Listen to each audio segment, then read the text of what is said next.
Abu ad-Darda, quel sage homme!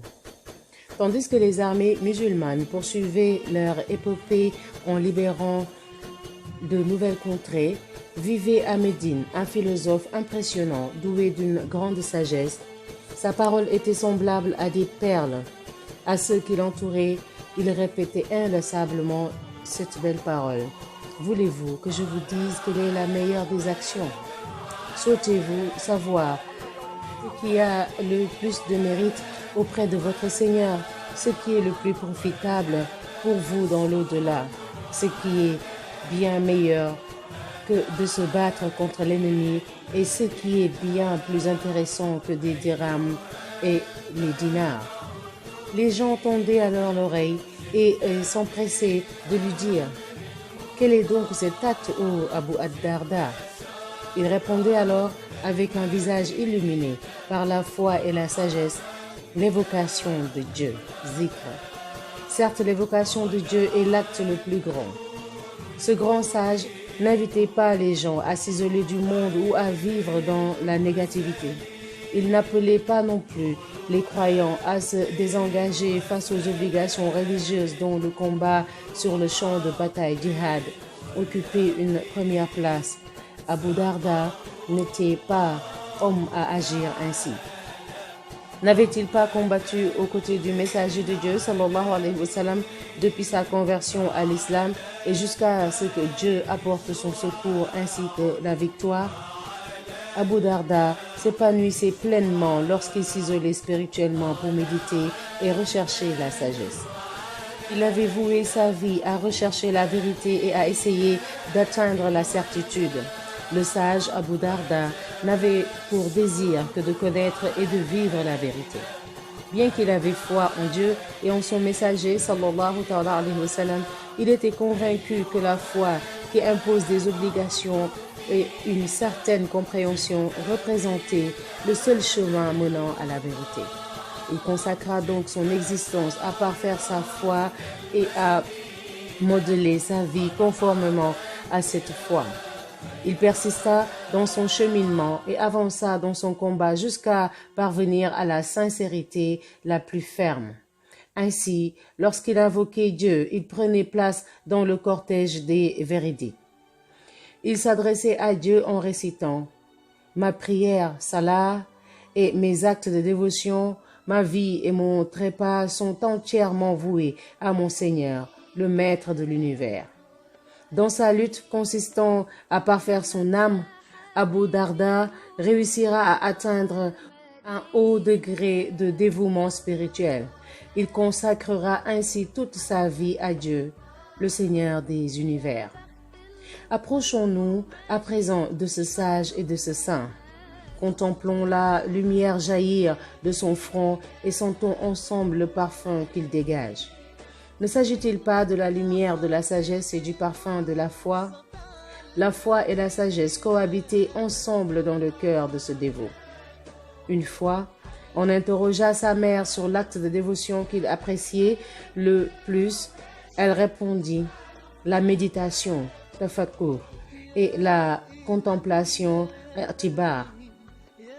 Il avait donc parfaitement conscience de la parole de Dieu disant « Méditez cette leçon, vous qui êtes doués d'intelligence. » Pour inciter ses corélégionnaires à la contemplation et à la méditation, il leur disait « 1 heure de méditation vaut mieux qu'une nuit d'adoration. » Abu Darda était habité par l'adoration, la méditation et la recherche de la vérité.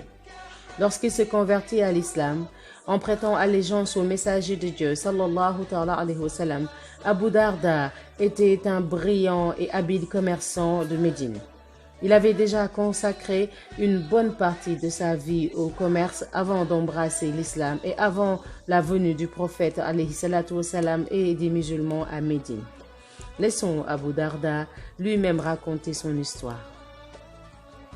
J'étais commerçant lorsque j'ai embrassé l'islam. J'ai alors voulu cumuler le travail et l'adoration, mais en vain. J'ai alors décidé de délaisser mon commerce pour me consacrer à l'adoration de Dieu. Aujourd'hui, je ne voudrais ni vendre ni acheter, même si cela devait me rapporter chaque jour 300 dirhams. Et même si mon commerce se trouvait à 2 pas de la mosquée. Je ne vous dis pas que le commerce est illicite, mais je voudrais être de ceux que ni le négoce ni les transactions ne distraient de l'évocation de Dieu. On remarque ici comment Abu Darda trouve le bon mot pour cette affaire qui le préoccupe et comment la sagesse et la sincérité jaillissent dans ses propos. Il anticipe la question qu'on pourrait lui poser sur la validité du commerce en indiquant l'objectif suprême qu'il cherche à atteindre et pour lequel il a abandonné le commerce malgré sa réussite dans ce domaine. Il cherchait une voie spirituelle spécifique et un dépassement de soi qui lui permettait d'atteindre la perfection humaine. L'adoration était pour notre compagnon comme une voie ascensionnelle pouvant l'élever jusqu'au monde de la bienfaisance et de la vérité absolue dans toute sa splendeur et sa pureté. S'il le souhaitait, il pourrait accomplir ses obligations religieuses tout en gérant ses affaires et son commerce. N'y avait-il pas d'ailleurs de nombreux commerçants et vertueux qui s'adonnaient au commerce? Si, bien sûr. Il y en avait même parmi les compagnons du prophète, sallallahu alayhi wa sallam. Certains d'entre eux n'étaient distraits ni par le négoce, ni par le troc lorsqu'ils évoquaient Dieu, et pourtant, ils s'appliquaient à accroître leur commerce et leur richesse dans le but de servir la cause de l'islam et de subvenir aux besoins des musulmans. On peut se demander s'il n'y a pas de contradiction entre l'attitude de ces derniers et celle d'Abu ad-Darda. La réponse est non, car chaque croyant est voué à faire ce pourquoi Dieu l'a créé. Or, Abu ad-Darda était convaincu que Dieu l'avait créé pour ce à quoi il avait décidé de consacrer sa vie, la recherche de la vérité en se dépassant dans le domaine de l'adoration, selon la foi à laquelle il fut guidé par Dieu et son envoyé. On pourrait appeler cela le soufisme. Il s'agit toutefois du soufisme d'un homme doté de la clairvoyance du croyant, de la force du philosophe, de l'expérience du combattant et du savoir du compagnon. Le soufisme d'Abu ad-Darda était donc un soufisme actif et vivant qui a pour rôle de perfectionner son âme et non une simple et belle façade. Telle était la réalité d'Abu ad-Darda, le compagnon et le disciple du messager de Dieu, alayhi salatu wassalam. Il était un homme sage et un véritable saint. Il avait réussi à repousser ce bas monde avec ses 2 mains. Il avait consacré sa vie à parfaire et à purifier son âme, au point de faire d'elle un miroir reflétant la sagesse, la vérité et la bonté. Toutes ces qualités faisaient d'Abu ad-Darda un grand éducateur, ainsi qu'un homme sage et intègre. Heureux étaient ces croyants qui pouvaient se réunir autour de lui afin d'écouter ses paroles. Dans les lignes qui suivent, explorons de plus près sa grande sagesse. Commençons par parler de sa philosophie concernant la relation que doit avoir le croyant avec ce bas monde, ses plaisirs et ses fastes. On remarque qu'il était influencé au plus profond de son être par les versets coraniques à caractère dissuasif, comme la parole de Dieu suivante, qui ne fait qu'amasser des richesses et se complaît à les énumérer, s'imaginant que sa fortune lui assurera l'éternité. Il était aussi très influencé et touché par les paroles du messager de Dieu, sallallahu alayhi wa sallam, suivantes. Ce qui est peu et suffisant vaut mieux que ce qui est abondant et distrait de Dieu. Le messager de Dieu, alayhi salatu wa sallam, disait aussi: libérez-vous autant que possible des préoccupations de ce monde, car celui qui a pour préoccupation principale la vie d'ici-bas, Dieu dispersera son cœur et lui fera craindre la pauvreté. Quant à celui qui a pour préoccupation principale la vie de l'au-delà, Dieu le rendra serein, emplira son cœur de contentement et le comblera de ses biens très rapidement en cas de besoin. C'est pour cela qu'il faisait preuve de compassion envers ceux qui étaient victimes de leur cupidité. Il disait, « Seigneur, je te demande ta protection contre la dispersion du cœur. » Un jour, une personne l'interrogea, « Ô Abu ad-Darda, qu'entends-tu par dispersion du cœur ?» Il répondit, « C'est le fait d'avoir des biens éparpillés partout. » Abu Darda incitait les gens à posséder les richesses du monde en se passant d'elles. Pour lui, c'était cela la véritable sens de la possession. Quant à la convoitise insatiable des biens matériels, il l'a considérée comme la pire forme d'asservissement. Il disait à ce sujet, « Celui qui ne peut se passer de la richesse de ce monde n'a pas vraiment de vie. » Pour notre compagnon, les biens matériels servaient uniquement à vivre modestement et dans le contentement. Les gens devaient donc acquérir les biens de façon licite, avec modération et avec dignité, loin de la cupidité et de la convoitise.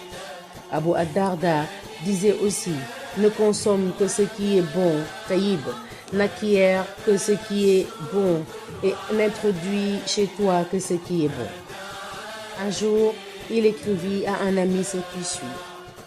Sache que les biens que tu as acquis dans ce bas monde, d'autres les ont déjà acquis avant toi et que d'autres vont hériter de ces mêmes biens après ta mort.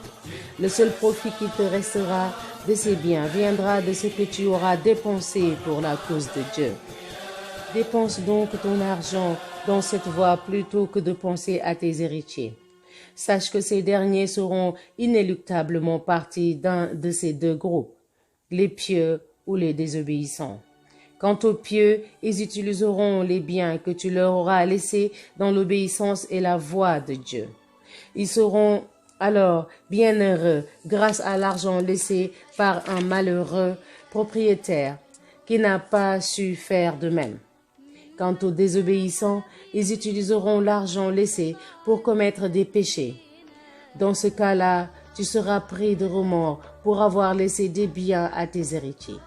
Fais donc confiance à Dieu pour ce qui est du devenir de tes héritiers et de leur subsistance, et sauve ton âme tant qu'il est encore temps. Pour Abu ad-Darda, le monde d'ici-bas n'était qu'un prêt, aria, fait par Dieu aux hommes. Lorsque l'île de Chypre fut conquise par les musulmans et que le butin fut amené jusqu'à Médine, les gens virent Abu ad-Darda pleurer. Ils s'approchèrent de lui avec étonnement pour comprendre pourquoi il versait des larmes. Ce fut Jubayr ibn Nufayr qui lui posa la question, « Oh Abu ad-Darda, qu'est-ce qui te fait pleurer alors que nous savourons aujourd'hui une belle victoire pour l'islam et les musulmans ?» Il répondit alors avec toute sa sagesse et après une profonde réflexion, « Oh Jubayr, malheur à toi, les hommes n'ont aucune importance aux yeux de Dieu s'ils négligent ses recommandations. Ne vois-tu pas que cette nation, les Byzantins, qui était jadis puissante et dominante, est devenue ce qu'elle est devenue aujourd'hui pour la simple raison qu'elle s'est mise à négliger les ordres de Dieu? Il faut savoir, pour Abu Darda, la chute de ces grands empires et la victoire des armées musulmans venaient du fait qu'il n'y avait plus dans ces régions conquises de vraie spiritualité ni d'authentique religion pouvant garantir aux hommes un lien fort et permanent avec Dieu. Abu ad-Darda craignait que les musulmans vivent un jour une situation similaire s'ils viennent à négliger eux aussi leur lien avec Dieu, la vérité et la bonté. Le cas échéant, le prêt aria fait jadis par Dieu aux croyants serait retiré de leurs mains avec rapidité et facilité. Dans la même manière que la vie d'ici-bas n'était à saisir qu'un prêt de Dieu pour les hommes, de la même manière, il n'est qu'un simple moyen pour accéder à une vie éternelle et merveilleuse. On rapporte qu'un jour, des amis lui rendirent visite alors qu'il était malade. Ils le trouvèrent couché sur un matelas en cuir. Ils lui dirent, « Tu aurais pu t'allonger sur quelque chose de plus confortable. » Il leur répondit en faisant un signe de l'index et en regardant loin devant lui. Notre vraie vie se trouve là-bas. C'est pour elle qu'on se prépare et c'est là-bas que nous finirons tous par aller. En réalité, nous voyageons en sa direction et nous œuvrons pour cette finalité. Pour Abu ad-Darda, sa conception quant à la relation de l'homme avec ce bas monde n'était pas simplement théorique, elle était aussi et surtout un mode de vie. On rapporte qu'une fois, Yazid ibn Muawiyah, deuxième calife Umayyad, demanda la main de sa fille et qu'il préféra rejeter sa demande. Quelque temps plus tard, un musulman diminué mais vertueux la demanda en mariage. Cette fois-ci, Abu ad-Darda accepta. Les gens furent étonnés devant ce comportement, mais ce dernier justifia sa décision en disant: « Qu'adviendra-t-il d'ad-Darda lorsqu'il sera entouré de valets et de castrats et qu'elle sera éblouie par l'opulence des palais? Qu'en sera-t-il de sa foi ce jour-là? » L'attitude d'Abu ad-Darda était-elle d'un sage authentique et perspicace? Il refusait tout ce qui pouvait asservir l'individu et le rendre tributaire des plaisirs de la vie. En agissant de la sorte, il ne fuyait pas le bonheur, mais se dirigeait vers le vrai bonheur, car le vrai bonheur pour lui consistait à posséder ce bas monde et non à être possédé par lui. Lorsque les gens observent le contentement de la modération dans la quête de ce bas monde, lorsqu'ils comprennent que ce bas monde n'est qu'un tremplin servant à prendre place dans la vie éternelle, ils voient leur part du véritable bonheur augmenter proportionnellement. Abu ad-Darda disait: « Le bonheur n'est pas d'avoir des enfants et des richesses, mais d'avoir une grande indulgence, un grand savoir et rivaliser avec les gens dans l'adoration de Dieu le Très-Haut. » Le calife Ousmane nommera Abu ad-Darda juge dans la région du Cham, gouvernée à cette époque par Muawiyah. Il acceptera ce poste à responsabilité par respect envers le calife. Il s'attellera à dénoncer les agissements de tous ceux qui seront aveuglés par les tentations de ce bas monde. Il rappellera inlassablement aux habitants de la région la voie de l'ascétisme du messager de Dieu, sallallahu alayhi wa sallam, ainsi que le mode de vie des premiers musulmans véridiques et martyrs. À cette époque, le Cham était une métropole débordant de plaisirs et de délices divers. Les gens se lassèrent des propos d'Abu ad-Darda qui troublaient leur plaisir et empoisonnaient leur vie avec ses nombreuses exhortations. Abu ad-Darda les rassembla alors et leur fit le discours suivant. « Ô habitants du Cham, vous êtes mes frères en religion, mes voisins dans la région et mes alliés contre l'ennemi. N'avez-vous pas honte de vos agissements? Vous rassemblez de la nourriture que vous ne consommez pas. Vous bâtissez des demeures que vous n'habitez pas et vous espérez des choses que vous n'aurez jamais. Les générations qui vous ont précédé amassez et thésaurisez des fortunes, espérez vivre longtemps et bâtissez d'immenses et solides constructions. Ils sont maintenant réduits à néant. Leurs espoirs se sont révélés présomptueux et leurs demeures se sont transformées en tombes. Rappelez-vous du peuple de Had. Ils avaient rempli de progéniture et de richesse toute la contrée s'étendant entre Adan et Ouman. Abu ad-Darda esquissa ensuite un sourire narquois et cria sur un ton ironique, irrité. Qui voudrait acquérir l'héritage des Had pour 2 dirhams?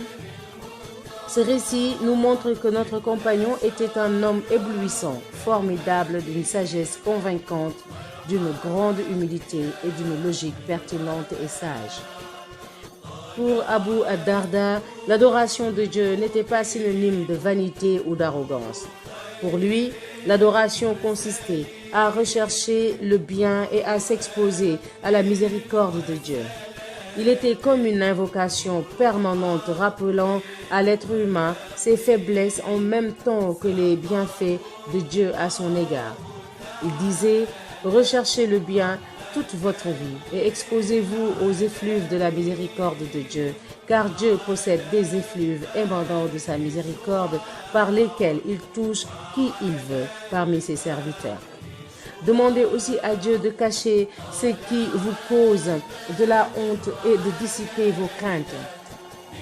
Ce sage était perpétuellement vigilant face à la prétention et à l'orgueil que pouvait susciter l'adoration de Dieu chez certains. C'est pourquoi il mettait en garde les gens contre ce vice. Cet orgueil pouvait effectivement affecter la foi de certaines personnes et les amener à se sentir meilleurs que les autres. Il disait à ce propos, le poids d'un atome de bienfaisance d'une personne dotée de piété et de certitude pèse bien plus lourd que des montagnes d'actes d'adoration accomplis par un homme vaniteux.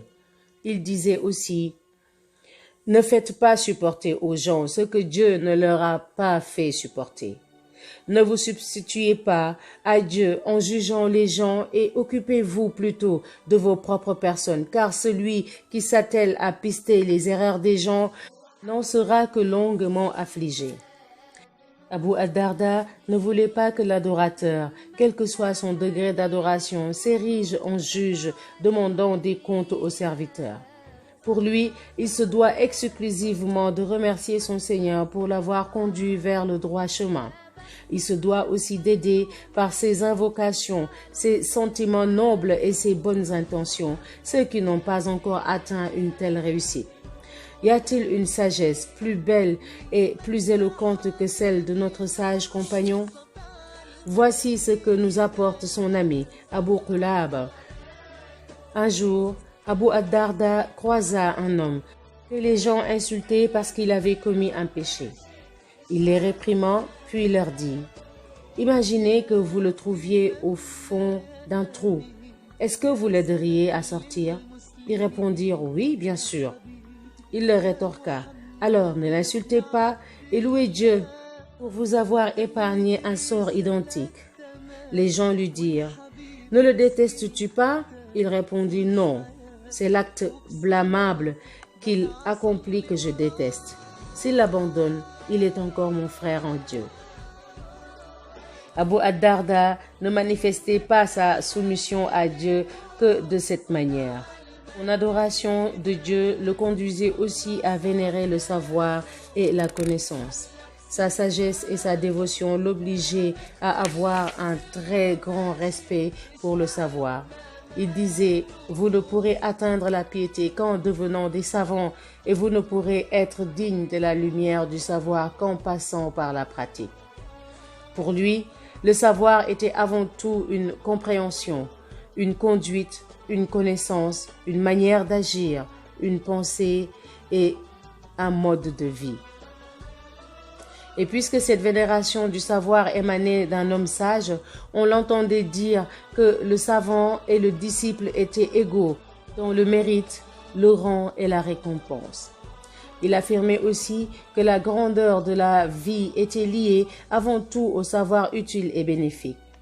Il disait, « Pourquoi donc les savants disparaissent tandis que les ignorants ne s'instruisent pas ? Sachez que le maître qui enseigne un savoir utile et le disciple sont égaux dans la récompense. Hormis ces gens-là, il n'y a aucune bonne personne chez les êtres humains. » Il disait aussi, les gens se divisent en 3 catégories, les savants, les disciples et les imbéciles, Hamaj, qui ne renferment aucun bien. Comme nous venons de le voir, pour Abu ad-Darda, la science et la pratique ne peuvent être dissociées. C'est pourquoi il disait, « Ce que je redoute le plus le jour du jugement dernier, c'est qu'on me dise, « Oh Uwaymir, as-tu acquis le savoir ?» Puis que je vienne à donner comme réponse, « Oui », puis qu'on me rétorque, « Qu'as-tu mis en pratique de ton savoir ?» Abu ad-Darda vénérait les savants qui mettaient en pratique leur savoir. Il les traitait avec révérence. Il invoquait son Seigneur en disant « Seigneur, je te demande de me protéger contre la malédiction pouvant émaner des cœurs des savants. » Des gens qui étaient présents lui demandèrent « Mais comment leur cœur pourrait-il te maudire ?» Il répondit en me haïssant. Abu ad-Darda voyait donc dans la haine du savant une malédiction qu'il ne saurait supporter. Il implorait donc Dieu de l'en préserver. La sagesse d'Abu ad-Darda voyait aussi en la fraternité un grand bien à ne pas négliger. Il aimait consolider les liens entre les êtres humains en partant de la nature humaine elle-même. Il disait « Mieux vaut supporter le blâme d'un frère plutôt que de le perdre, car nul n'est infaillible. Sois indulgent et doux envers ton frère, et n'écoute pas ce que disent de lui les envieux, car sinon tu seras comme eux. Demain, la mort te privera de sa présence. Comment donc pourras-tu le pleurer une fois mort, alors que tu négligeais ses droits en ce bas monde? Pour notre compagnon, observer la vigilance spirituelle, muraqaba, dans sa relation à l'égard des serviteurs constitue la base sur laquelle les droits de la fraternité doivent être établis. Il disait « Je déteste opprimer une personne et je déteste par-dessus tout opprimer celui qui n'a d'autre soutien que Dieu, le Très-Haut, le Très-Grand. » Abu ad-Darda était certes un grand homme à l'âme rayonnante. Il mettait en garde les gens contre la duperie de ce qui est illusoire. Il mettait par exemple en garde tous ceux qui pensaient que les faibles désarmés étaient à leur merci. Il leur rappelait que ces derniers, malgré leur faiblesse, détenaient une force redoutable dès lors qu'ils exposaient à Dieu leur cause et se plaignaient auprès de lui du dédain des hommes. Tel était Abu ad-Darda, le sage. Il était un ascète, un dévot et un homme entièrement soumis à Dieu. Lorsque les gens s'émerveillaient à sa piété et lui demandaient d'invoquer Dieu en leur faveur, il répondit en toute modestie « Je ne sais pas nager et j'ai peur de me noyer. » Après tout ce que nous avons mentionné, Abu ad-Darda prétendait toujours ne pas savoir nager. En vérité, il n'y a rien de surprenant en cela, car notre compagnon est le fruit de l'éducation du messager de Dieu, sallallahu ta'ala alayhi wa sallam. Il est le disciple du Coran, un homme de la première génération des croyants, le compagnon d'Abu Bakr, de Omar et de tous les grands hommes de cette époque. La prochaine lecture se fera sur le récit de Zayd ibn al-Khattab, le faucon de la bataille d'Al-Yamama.